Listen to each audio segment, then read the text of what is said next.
Emotions, expressions सुनने में कितने खूबसूरत शब्द, कितने गहरे मतलब, लेकिन जब हम समझने लगते हैं, at times we realize how difficult or confusing it is to understand our own emotions.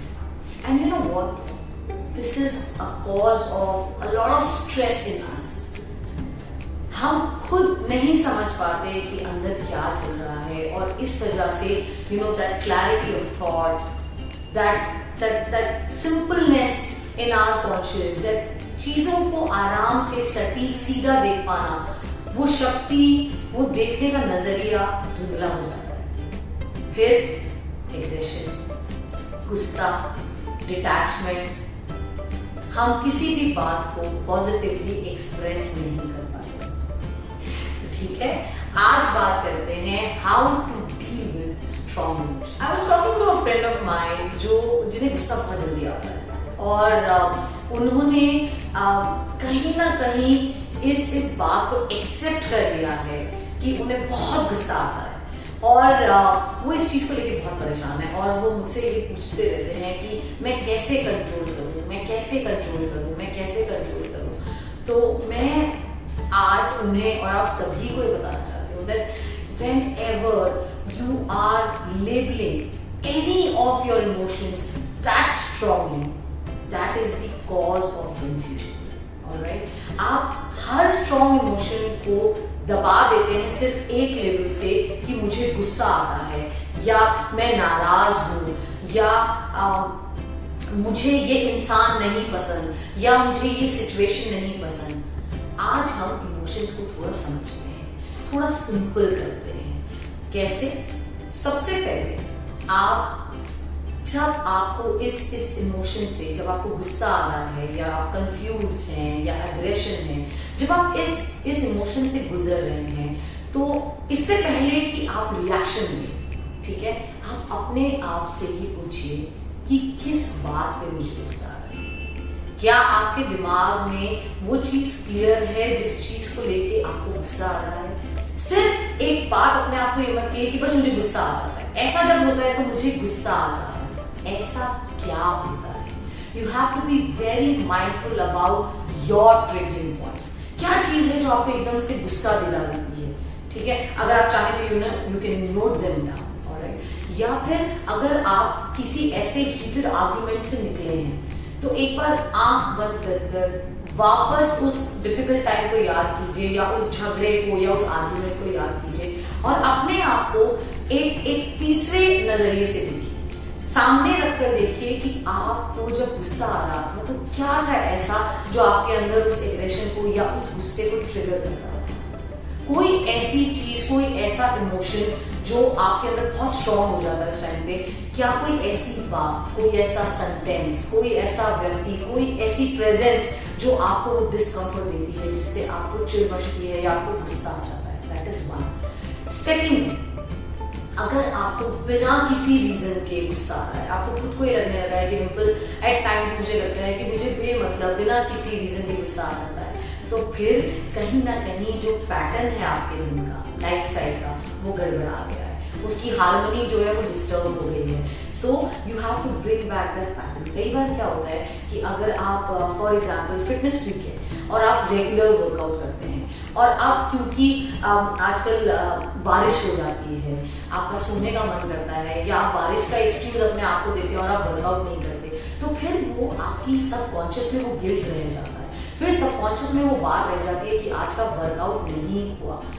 तो वो गुस्सा, वो कंफ्यूजन, वो गिल्ट जो है वो कहीं ना कहीं एक्सप्रेस हो जाता है। उसके लिए आपको रीजन नहीं चाहिए होता, वो गिल्ट आपके साथ है 24 घंटे कि आज आपने वर्कआउट नहीं किया। ऐसे ही अगर कुछ लोग अपनी डाइट को लेके बहुत कॉन्शियस हैं और कहीं वो कुछ ऐसा खा लेते हैं, तो फिर वो एक गिल्ट उनके साथ रहता है, और वो गुस्से में या कभी वो रो देते हैं, उन्हें समझ नहीं आता, बहुत ओवरवेलमिंग इमोशन वो एक्सपीरियंस करते हैं। तो please be very mindful about कि अगर आप किसी चीज से कमिटेड हैं, राइट, तो या तो वो कमिटमेंट पूरा कीजिए, या अगर किसी रीजनेबल रीजनिंग की वजह से आप नहीं कर पाए हैं, तो तो फिर अपने आप को समझाइए कि भाई आज ऐसा था कि आज एक मीटिंग की वजह से मैं वर्कआउट नहीं कर पाया, या आज मैं आज दोस्तों के साथ बाहर गई थी और मुझे खाने का मन था तो मैंने खा लिया। So enjoy that moment, tell yourself कि आज अपने दोस्तों की कंपनी में एंजॉय किया and you ate something, okay.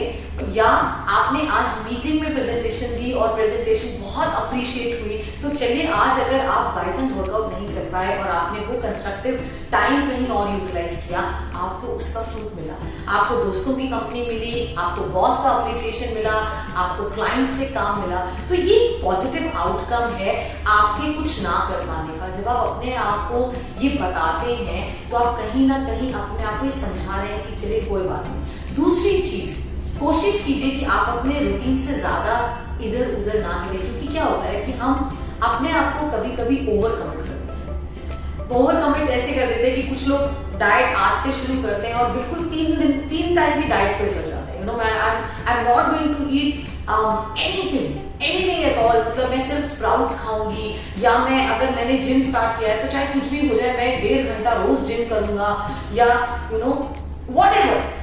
ये ओवर कमिटमेंट्स हैं। You always have to start small, you always take small bites so that you chew them well and you can digest them well, right? तो अगर आपने कुछ नया कुछ start किया है, छोटे गोल्स रखिए। अगर आपने डाइट या आप कॉन्शियस हुए हैं अपने खाने के लिए तो ठीक है, धीरे धीरे पैटर्न बदलेगा, एकदम ड्रास्टिकली चेंज मत कीजिए, क्योंकि जब आप ड्रास्टिकली चेंज करते हैं और आप अचीव नहीं कर पाते तो आप डीमोटिवेट होते हैं। जब आप डीमोटिवेट होते हैं तो वो डीमोटिवेशन गुस्से में, एंजाइटी में, हेट्रेड में, नेगेटिविटी में बदल जाती है। तो इसलिए अचीवेबल गोल्स रखिए कि आज मैंने वर्कआउट शुरू किया और मैं I could manage 20 minutes of workout, very good. I could manage one meal that I have started eating mindfully, और मैं हेल्दी खा रही हूँ, या मैं सूप ले रही हूँ, सैलेड ले रही हूँ, या सादा खाना खा रही हूँ। अप्रिशिएट योर एफर्ट्स जो आप दिन में डाल रहे हैं and you will see your much relax. इसके बाद अपने खाने पीने का बहुत ख्याल रखिए, बिकॉज आपका खाना पीना आपके व्यवहार में बहुत रिफ्लेक्ट करता है। तो ज़्यादा ऑयली, ज़्यादा तला हुआ, बहुत ज़्यादा स्नैकिंग, बहुत लेट नाइट खाना, ये सब चीज़ें आपके इमोशंस को ट्रिगर करती हैं जो आप खाते हैं, राइट। एंड उसके अलावा अगर आपको ये लगता है कि बहुत ज़्यादा डिसबैलेंस है तो अपने दिन की शुरुआत किसी प्लेजेंट चीज़ से करिए। अगर आपको कुछ पढ़ना पसंद है तो कुछ अच्छी किताब से एक रीडिंग का कनेक्शन बनाइए। माइंडफुलनेस प्रैक्टिस कीजिए। मैं तो प्रैक्टिशनर हूँ and I absolutely advocate mindfulness early morning. Environment से कनेक्ट कीजिए, वॉक कीजिए, listen to soothing sounds, music. आपको जो भी करना पसंद है अपने लिए सुबह का शांत टाइम निकालिए and you will see that calmness will stay with you for the rest of the day. I hope जो आज हमने बात की आप उसमें से कुछ बेनिफिट निकाल के यूज करेंगे and keep liking our videos. We will keep posting and keep updating you with new ways to settle down few things in your life, to give you more clarity about few small things which are actually very big and meaningful, which matter to you. So stay tuned, stay with us, stay healthy, stay happy.